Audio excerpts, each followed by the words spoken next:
Halo, apa kabar? Saatnya Anda menyimak Berita Makassar bersama saya Rizka Dior. Sejumlah berita menarik akan kami sajikan untuk Anda dan berikut 3 berita utama hari ini. Gara-gara ditantang parkur, seorang santri tewas terjatuh dari lantai 4 sebuah ruko.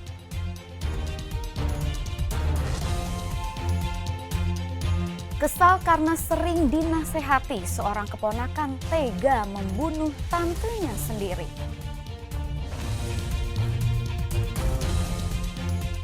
Menikmati suasana alam yang asri dan pemandangan bebatuan kar serta gua peninggalan zaman prasejarah di Kabupaten Maros.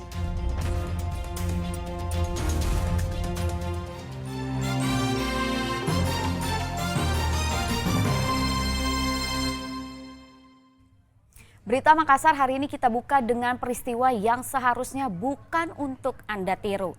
Gara-gara ditantang parkur, seorang santri tewas terjatuh dari lantai 4 sebuah ruko. Taruhan sebesar Rp150.000 malah dibayar nyawa. Tak ada yang menyangka santri tahfiz berusia 16 tahun pergi secepat itu. Jalannya evakuasi diwarnai isak tangis keluarga. Mereka tidak menyangka santri asal Kabupaten Sinja itu tewas mengenaskan. Korban terjatuh saat menerima tantangan dari rekannya untuk melakukan aksi parkur dari rumah tahfiz ke gedung di sekitar lokasi. Parkur adalah aktivitas fisik yang dilakukan dengan melompat dari satu tempat ke tempat lain dan menggabungkan kemampuan berlari, melintasi rintangan hingga memanjat.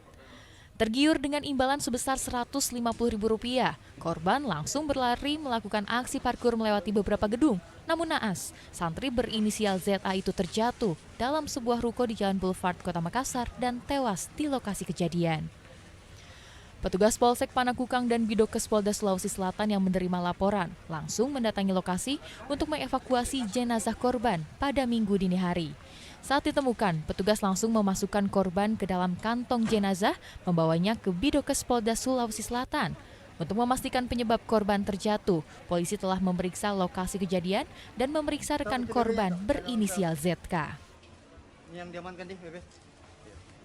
Kami dari Polsek Panakukang melakukan pendalaman dulu untuk melakukan pemeriksaan ke saksi-saksi untuk melakukan pendalaman kegiatan apa yang dilakukan sehingga terjadi kecelakaan itu.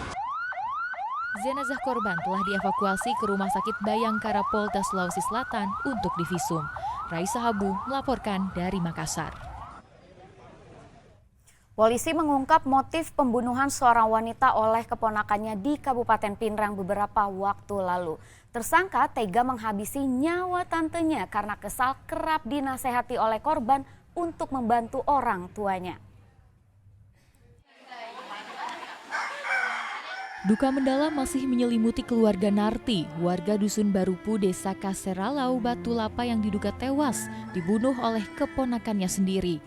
Wanita 45 tahun itu tewas setelah dianiaya dengan sebilah parang oleh tersangka Abdul Somad pada Minggu 28 Juli lalu. Ironisnya, aksi penganiayaan tersebut dilakukan saat korban tengah sarapan bersama putrinya yang masih duduk di taman kanak-kanak. Dari hasil pemeriksaan Reskrim Polres Pinrang, terungkap motif penganiayaan. Diduga karena tersangka kesal, kerap dinasehati korban untuk membantu orang tuanya. Jadi motifnya itu, ini tersangka dia jengkel karena sering dinasehati. Kenapa dinasehatin? Itu karena tersangka ini tidak mau bantu orang tuanya, karena orang tuanya kan sudah tua. Jadi korban dan suaminya ini menasihati kalau bantu-bantulah orang tua di kebun. Itulah dia jengkelnya karena sering dinasihati.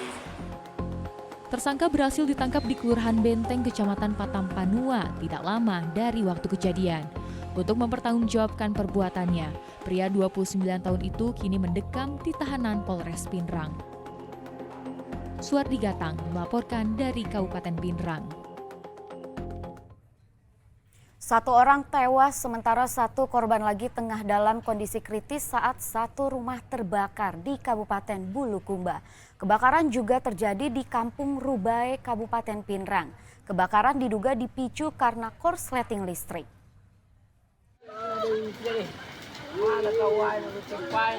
Api dengan cepat membakar satu rumah yang berada di Desa Bonto Macina, Gantarang, Kabupaten Bulukumba. Peristiwa kebakaran terjadi Sabtu dini hari, membuat warga yang tengah tertidur panik dan berupaya memadamkan api dengan alat seadanya. Petugas mengerahkan sejumlah mobil damkar ke TKP.